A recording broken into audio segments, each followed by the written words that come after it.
हे पूर्णपणे दलित विरोधी आहेत। बाबासाहेब आंबेडकरांनी स्थापन केलेल्या बाबासाहेबांच्या प्रत्येक महाविद्यालयाला मुख्यमंत्री भेट देत नाहीत। मुख्यमंत्री दलित विरोधी आहेत। त्यांना बाबासाहेबांचं कॉलेज बंद पाडायचं आहे। ते फक्त दिखावा करतात। येणाऱ्या लोकसभेमध्ये दलित आणि पूर्णपणे भारतीय जनता पक्ष असेल, एकनाथ शिंदे असेल, त्यांना पुन्हा नाकारलेलं आहे।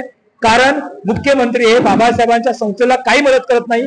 दलितांचे जेवढे 20,000 कोटी आहेत त्यांनी सर्व पैसे लाडकी योजना, त्याच्यानंतर वारकरी पंथ इतर ठिकाणी वळवले, हे चुकीचं आहे।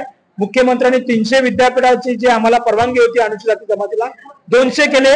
मुख्यमंत्र्यांनी व्हॅलिडिटीची अट मुद्दामून दलितांना लावली। ओबीसीला, एसबीसीला 6 महिन्याची अट मुदत दलितांना नाही। तर आम्ही संपूर्णपणे मुख्यमंत्र्यांच्या विरोधात आहोत। मुख्यमंत्र्यांना सिद्धार्थ कॉलेजला येण्यास वेळ नाही, पण त्यांना बाकीच्या मंदिरात जाण्यासाठी वेळ आहे। मुख्यमंत्री विसरतायत आंबेडकरी समाज सिद्धार्थ कॉलेज हे आमच्यासाठी श्रद्धास्थान आहे आणि आम्ही हे अपमान खपून घेणार नाही। मुख्यमंत्र्यांना मुख्यमंत्र्यांच्या पदावरून जावं लागेल। येणाऱ्या निवडणुकीत आम्ही त्यांना आमच्या ताकद दाखवू। नाही, हा धार्मिक विषय आहे। त्यांनी बनतेजींना बोललं, वरचा कार्यक्रमातला हा विषय वेगळा, पण त्यांनी बाबासाहेबांचं स्वप्न होतं की अनुसूचित जाती जमातीच्या मुलांना शिक्षण देणं, त्यांची प्रगती करणं हा मुख्य उद्देश आहे। त्याच्या बाजूने ते नाहीये, त्यांच्या विरोधात ते आहेत आणि ते आम्हाला मान्य नाहीये। मंदिरांना पैसे देण्यामध्ये आमचा विरोध नाहीये, तुम्ही द्या, परंतु पहिलं महाराष्ट्रामध्ये कॉलेज, शाळा हे काढणं गरजेचं आहे। जोपर्यंत ते काढत नाही तोपर्यंत दलितांचं उत्थान होणार नाही। तरी मुख्यमंत्री का लक्ष देत नाही? मंत्री बाजूला राहतात, पण ते सिद्धार्थ कॉलेजला भेट द्यायला येत नाही। कॉलेज पडायला आलेलं आहे, कॉलेज बंद पडण्याची परिस्थिती निर्माण झाली आहे। विद्यार्थी लिव्हिंग सर्टिफिकेट का लागले? त्यांना बाबासाहेबांचं कॉलेज बंद करायचंय का? नाहीतर येणाऱ्या निवडणुकीत त्यांना मुख्यमंत्री आम्ही राहू देणार नाही। रामदास आठवले केंद्रीय मंत्री, आमची युती आहे भारतीय जनता पक्षासोबत, त्यांचं प्रोटेक्शन कमी करण्यात आलं। तर मुख्यमंत्र्यांच्या आमदारांना 2-2 गाड्या आणि आमच्या आठवले साहेबांना 2च पोलीस, हा कुठला न्याय आहे?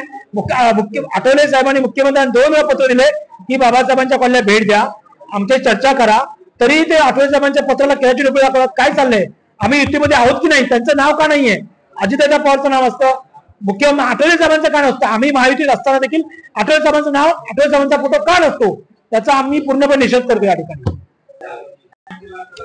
मागच्या 5 वर्षामध्ये महाराष्ट्रामध्ये जे काही सत्तापलटचं राजकारण चाललं होतं, त्या राजकारणामध्ये आपण सगळे ज्ञात आहोत। अशा परिस्थितीमध्ये सर्वात जास्त नुकसान जर कोणाचं झालं असेल तर ते म्हणजे सामाजिक न्याय विभागाच्या लाभार्थ्यांचं।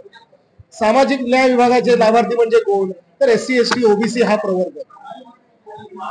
कोविड काळाच्या दरम्यान या महाराष्ट्र शासनाने सिद्धार्थ महाविद्यालय, जे डॉक्टर बाबासाहेब आंबेडकरांनी स्थापन केलेलं महाविद्यालय, या महाविद्यालयाला कोट्यवधीचा निधी मंजूर केला होता।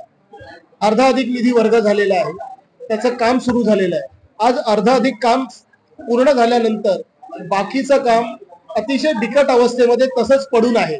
अशा परिस्थितीमध्ये ज्या निधीची आवश्यकता आहे हे कॉलेज सुधारण्यासाठी, या कॉलेजचं रंगरेगोटी करण्यासाठी आणि त्याला मेंटेन करण्यासाठी, तो निधी नेमका मुख्यमंत्री महोदयांनी थांबवला। आता मुख्यमंत्री महोदयांनी थांबवण्याचं कारण काय? तर 2.5 वर्ष झाले सामाजिक न्याय विभाग हे जे खातं आहे याला अजूनही सेपरेट मंत्री मान्य मुख्यमंत्री महोदयांनी दिला नाहीये। या कारणामुळे हे खातं जे आहे मुख्यमंत्र्यांकडे सीमित राहिलेलं आहे आणि परिस्थिती अशी आहे की ज्या ज्या वेळेस सामाजिक न्याय विभागाचं काम घेऊन प्रतिनिधी मंत्र्यांकडे जायचे तेव्हा ते काम मार्गी लागायचं, पण आज मुख्यमंत्र्यांकडे ते खातं असल्यामुळे त्यांची भेट होत नाही। भेट झाली तर विषय मार्गी लागत नाही। पीपल्स एज्युकेशन सोसायटीच्या वतीने अनेक कार्यक्रम घेण्यात आले। या कार्यक्रमाला राज्यपाल महोदय आलेले आहेत, पण मुख्यमंत्री येत नाहीत।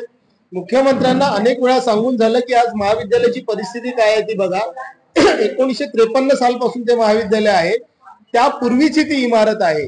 म्हणजे एकटे डॉक्टर बाबासाहेब आंबेडकरांनी अतिशय प्रतिकूल परिस्थितीमध्ये पीपल्स एज्युकेशन सोसायटी उभी करून त्याला सिद्धार्थ महाविद्यालय निर्माण केलं आणि तेही त्या काळामध्ये जेव्हा अर्न अँड लर्न कन्सेप्ट नव्हतं। भारतामधलं पहिलं अर्न अँड लर्न कन्सेप्ट वरती चालू झालेलं सकाळचं मॉर्निंग कॉलेज म्हणजे सिद्धार्थ कॉलेज, आणि तेव्हापासून ही प्रथा पडली की डिग्री कॉलेज हे सकाळचं असावं। हे कदाचित बऱ्याच कमी लोकांना माहिती आहे। तर वास्तव हे आहे, बाबासाहेबांच्या कन्सेप्टवर आज डिग्री कॉलेज चाललंय आणि त्या कॉलेजची आज जर ही अवस्था दुरावस्था होत असेल तर मग बाबासाहेबांच्या विचारांच्या पायिकांना, अनुयायांना रस्त्यावर आल्याशिवाय पर्याय राहणार नाही आणि रस्त्यावर आम्ही जे आलो आहोत येत आहोत हे महाराष्ट्राच्या मुख्यमंत्र्यांच्या विरोधात येत आहोत। आज परिस्थिती अशी झाली आहे की सामाजिक न्याय विभागाचा बराचसा निधी हा अनेक विविध योजनांकडे वर्ग झालेला आहे आणि विविध योजनांकडे हा निधी वर्ग केला असताना सामाजिक न्याय विभागाची जी दुरावस्था होत आहे किंवा सिद्धार्थ कॉलेजची जी दुरावस्था होत आहे ही दुरावस्था होऊ नये, विद्यार्थ्यांना न्याय मिळावा म्हणून आम्ही रस्त्यावर आहोत, एवढंच मला सांगायचं।